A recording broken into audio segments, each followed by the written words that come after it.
Next point हमारा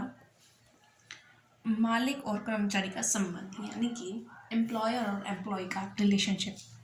ठीक है, जिससे भी हमें इनकम रिसीव हो रही है वो सैलरी तब मानी जाएगी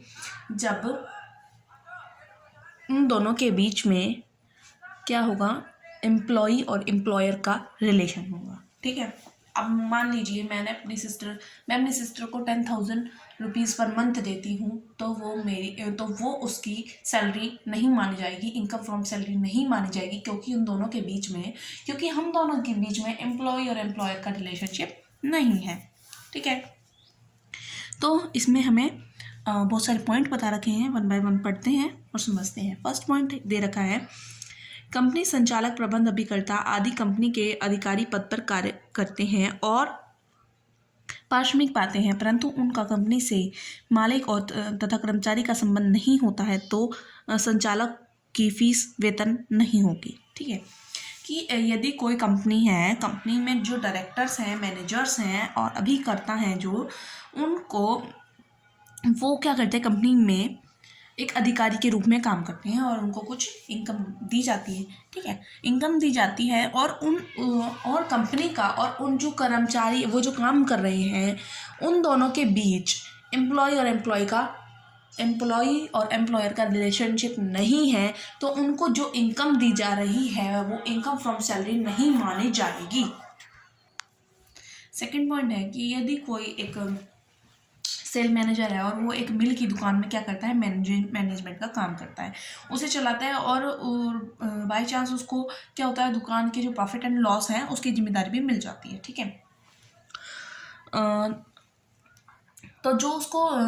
मैनेजर को जो पैसे दिए जाएंगे, इनकम जो उसको रिसीव हो रही है, तो वो सैलरी मानी जाएगी। लेकिन यदि वो दुकान मिल की नहीं है, ना ही उसको रिस्पॉन्सिबिलिटी मिली है प्रॉफिट एंड लॉस की, और ना ही वो मतलब मैनेज करता है उसको, तो उसको अगर कोई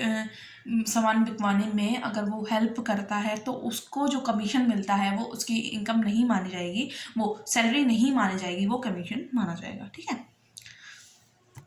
इनकम फ्रॉम सैलरी वो नहीं मानी जाएगी। ठीक है, अब थर्ड पॉइंट आ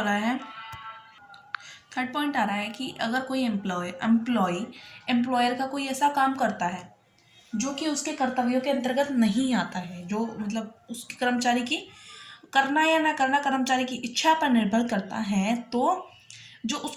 काम को करने का जो उसको इनकम मिलेगी वो इनकम फ्रॉम सैलरी नहीं मानी जाएगी, वो इनकम फ्रॉम अदर सोर्सेज में जाएगी। ठीक है,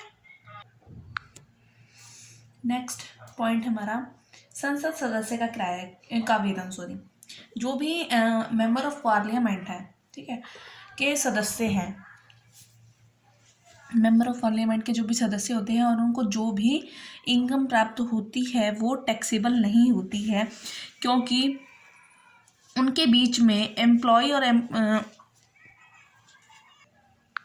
क्योंकि जो उनका गवर्नमेंट के साथ रिलेशन होता है वो एक एम्प्लॉयर और एम्प्लॉय का नहीं होता है, तो उनको भी जो भी इनकम प्राप्त हो रही है वो इनकम फ्रॉम अदर सोर्सेज के हेड में जाएगी, वो इनकम फ्रॉम अदर सोर्सेज के हेड में जाकर तब टैक्सेबल होगी, ना कि इनकम फ्रॉम सैलरी के हेड से वो टैक्सेबल होगी। ठीक है,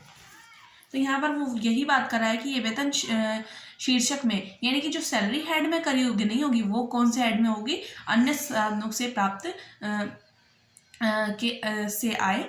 के शीर्षक में करी होगी। ठीक है, साझेदार का वेतन, नेक्स्ट पॉइंट है 8 पॉइंट, कि जो भी मान लीजिए एक फर्म है, वो पार्टनरशिप फर्म है और उसमें कोई प्रॉफिट हो रहा है या लॉस हो रहा है, ठीक है, वो तो साझेदारों में बांटा जाता है, लेकिन कोई अगर साझेदार जो भी प्रॉफिट्स और लॉस हो रहे हैं उनसे जो उनको इनकम मिल रही है पार्टनर्स को, वो इनकम फ्रॉम अदर सोर्सेज में नहीं जाएगी, वो जाएगी income from business and profession में, वहीं पर टैक्सेबल होगी, इनकम फ्रॉम अदर सोर्सेज में नहीं होगी। ठीक है, अब 9th पॉइंट है कर मुक्त वेतन, इसको हम नेक्स्ट वीडियो में डिस्कस करेंगे।